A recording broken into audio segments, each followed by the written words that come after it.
Hello everyone, कैसे हो आप? सभी का स्वागत है हमारे नए ब्लॉग में। और आज तो मैं भी ऐसे हिमाचल प्रदेश के चंद्रखानी पास का ट्रैकिंग करके आया हूँ, तो इसलिए आपको इसकी माहिती मैं आपको प्रदान करूँगा।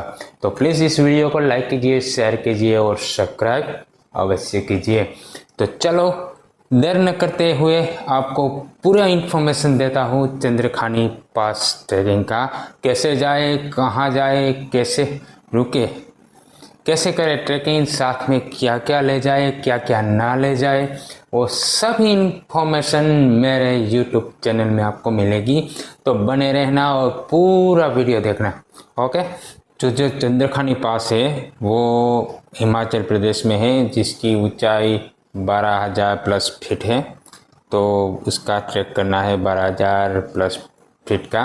तो हमें कैसे जाना चाहिए तो वह मैं आपको बता दूं।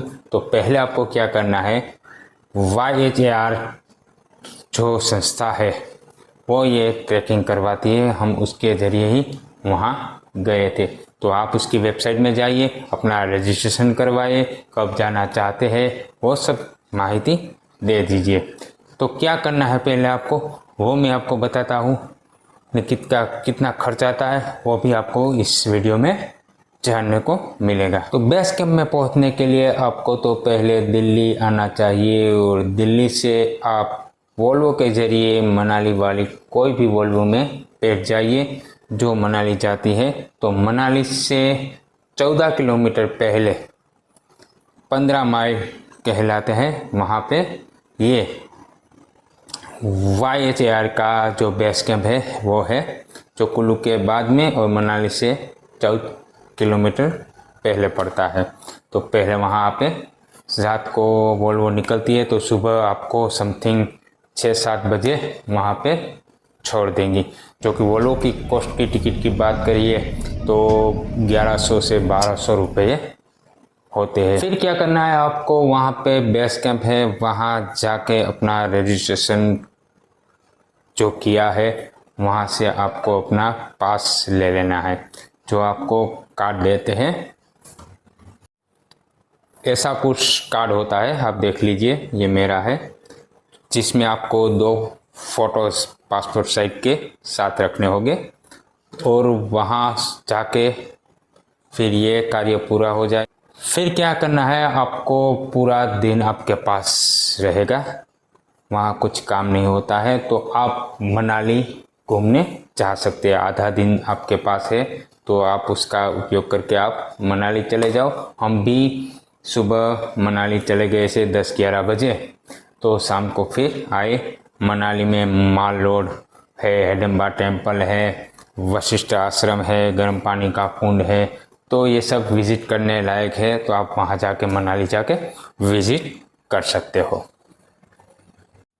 फिर नेक्स्ट डे में आपको सुबह जल्दी उठ के समथिंग 6-7 बजे 6 बजे तो हमें उठ जाना ही चाहिए। फिर टी कॉफ़ी पी के थोड़ी एक्सरसाइज करने के लिए ले जाते हैं। तो हमने भी वहाँ जाके सुबह मॉर्निंग में एक्सरसाइज की थी। काफ़ी बढ़िया लगा एक्सरसाइज करने में, क्योंकि ठंडी का मौसम था, ठंड की असर अच्छी सी चल रही थी, ठंडी ठंडी हवा, और इसमें एक्सरसाइज करने में काफ़ी मज़ा आया। फिर एक्सरसाइज करने के बाद हम फिर बेस कैंप में आ गए, और बेस कैंप में फिर ब्रेकफास्ट किया। ब्रेकफास्ट करने के बाद हमें 4-5 किलोमीटर का एक ट्रैक करवाते हैं वो लोग, जिसका आप वज़न ले जाने थे। इसी बैग को लेके हमें 4-5 किलोमीटर का वो ट्रैक करवाते हैं, क्योंकि आप कंफर्टेबल हो जाओ ट्रैकिंग के लिए, इसलिए। तो ऊंचाई पे हम ले जाते हैं और दोपहर तक वापस आ जाते हैं। और फिर दोपहर के बाद आके खाना खा के फिर हमें वहाँ का जो हमें ऊपर क्या क्या ले जाना है उसकी तैयारी करनी पड़ती है। वहाँ से हमें बैग देते हैं, हम अपनी बैग भी ले जा सकते हैं और उसकी भी बैग भी ले जाते हैं, जो आपको कंफर्टेबल लगे वो हिसाब से आप ले जाना। बाकी का जो सामान है ज़्यादा वो वहाँ बेस कैंप में वही बैग में भर के रख देना है। जितना चाहिए उतना ही ले जाना, क्योंकि फिर पहाड़ों में चढ़ना पड़ता है। फिर क्या है कि जो आधा किलो का वज़न भी आपको बहुत भारी लगने लगेगा, ज़रूरी सामान ही अपने साथ कैरी कीजिए, जो बिन ज़रूरी है वो कभी मत ले जाइए। और क्या क्या कैरी करना है वो भी मैं आपको बताता हूँ, तो वही हिसाब से आपको ले जाना, क्योंकि वहाँ पे आपको इसकी ज़्यादा ज़रूरत पड़ेगी। तो पहले आते हैं आप शूज़ पे। शूज़ होते हैं ट्रैकिंग के जो हो वही ले जाना, स्पोर्ट शूज़ न मत ले जाना, क्योंकि वहाँ बर्फ़ वाला इलाका है, बर्फ़ में चढ़ने का होता है, फिर कीचड़ आता है, कीचड़ में चढ़ने का है, पत्थर का है, तो ऐसे रास्ते होते हैं, तो फिसलने का डर बना रहता है। क्योंकि ट्रैकिंग शूज़ हो तो उसमें ज़्यादा दिक्कत आती नहीं है। तो वाटर प्रूफ ले जाना, क्योंकि पहाड़ों में बारिश का कोई भरोसा नहीं होता, वेदर का कोई मतलब नहीं होता, कभी भी कहीं भी कैसी भी बारिश हो सकती है। तो आप शूज़ भी वाटर प्रूफ लीजिए और अपने साथ रेन कोट खास कैरी कीजिए, क्योंकि रेन कोट की तो आपको खास ज़रूरत पड़ेगी, वरना बहुत ही दिक्कत आ जाएंगी। क्योंकि ठंडा प्रदेश से अगर भीग गए तो बीमार भी पड़ सकते हो।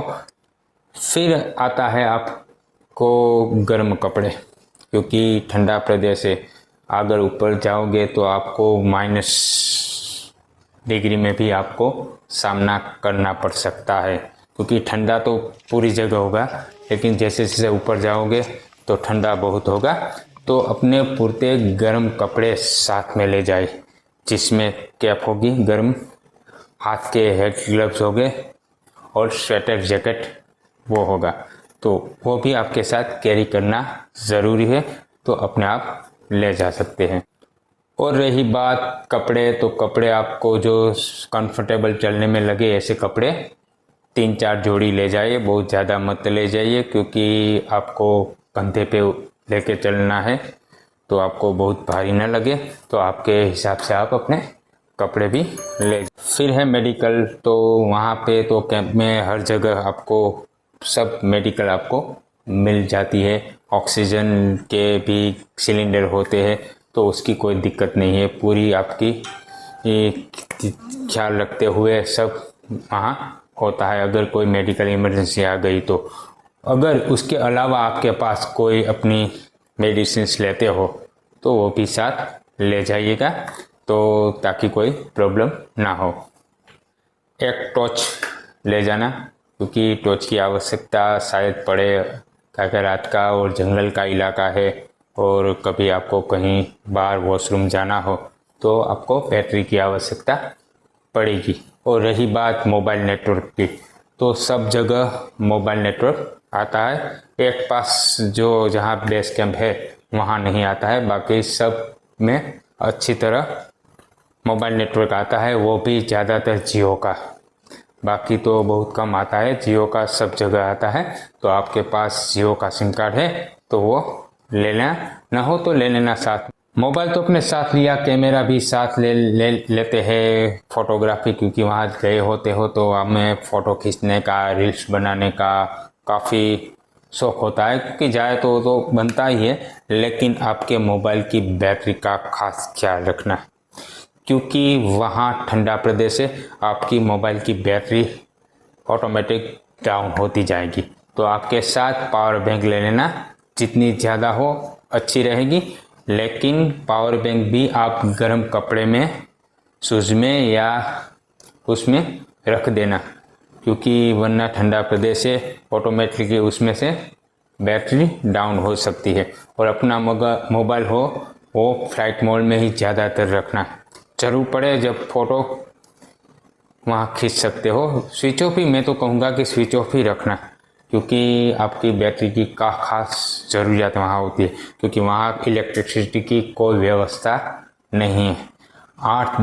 7 दिन में आपको कहीं इलेक्ट्रिसिटी नहीं मिलेगी। तो ये बहुत ही खास इन्फॉर्मेशन आपके लिए थी। और हाँ, खाने के लिए मैं आपको बता दूँ तो लंच बॉक्स या टिफ़िन आप अपने साथ ले जा सकते हैं, क्योंकि लंच बॉक्स की काफ़ी व्यवस्था है, वहाँ कोई हमें बर्तन नहीं देते, हमें लंच बॉक्स में हमें सब खाना पीना पड़ता है। तो क्या है, सुबह का नाश्ता और शाम का जो भोजन है वो तो हमें बेस कैंप में मिल जाएगा, लेकिन दोपहर का आप जो खाना है वो आपको लंच बॉक्स में पैक करके आगे जाना होता है। जो लंच बॉक्स में वो कैंप से हमें पैक कर देते हैं और रास्ते में जब टाइम होता है तब वहाँ वो खाने के लिए काम आता है। तो लंच बॉक्स आपके साथ ले जाना काफ़ी आवश्यक है। बाकी तो आप ठंड से बचने के लिए आपके जो स्किन में कोई इन्फेक्ट कुछ होता है तो आप क्रीम आती है जो लगाते हैं, मुझे नाम नहीं आता है, वो सब आप अपने हिसाब से ले सकते हैं। मैं तो कुछ ऐसा ले नहीं गया हूँ, लेकिन आपको अगर ज़रूरत पड़े तो वो आप ले सकते हैं। कोल्ड क्रीम क्या वो जो आता है वो मुझे नाम नहीं आता है, इसलिए मैं ये स्किप करता हूँ। और बाकी तो चलने में कोई दिक्कत नहीं होती है काफ़ी, क्योंकि इतने बढ़िया नज़ारे वहाँ से मिलते हैं आपको देखने के लिए। एक बाजू कुल्लू वैली और दूसरी बाजू पार्वती वैली, दोनों वैलियों को देखते जाओ और चलते जाओ, थकान आपको लगेगी ही नहीं, काफ़ी मज़ा आएगा। आप अगर अकेले जा रहे हो तो भी कोई दिक्कत नहीं है कि वहाँ से पूरा एक ग्रुप को लेके जाते हैं। तो हम भी गए थे, 34 लोग पीपल थे हम साथ में, तो हम साथ में ट्रैकिंग किया था। और एक कहते हैं ना कि जो 34 पीपल थे उसके साथ एक रिश्ता बन गया था, अपनापन बन गया था। तो ये थी पूरी इन्फॉर्मेशन आपके लिए। तो मैं कहूँगा कि YHAR के ज़रिए ही आप ट्रैकिंग का प्लान कीजिए। काफ़ी अच्छा है, काफ़ी सस्ता है और आपको कोई दिक्कत नहीं होगी। हमारे साथ 2 गाइड्स भी आते हैं जो पूरी ट्रैकिंग करवाते हैं। काफ़ी अच्छा मैनेजमेंट उसका है। जडेजा सर के चैनल को प्लीज लाइक करो, शेयर करो, सब्सक्राइब करो।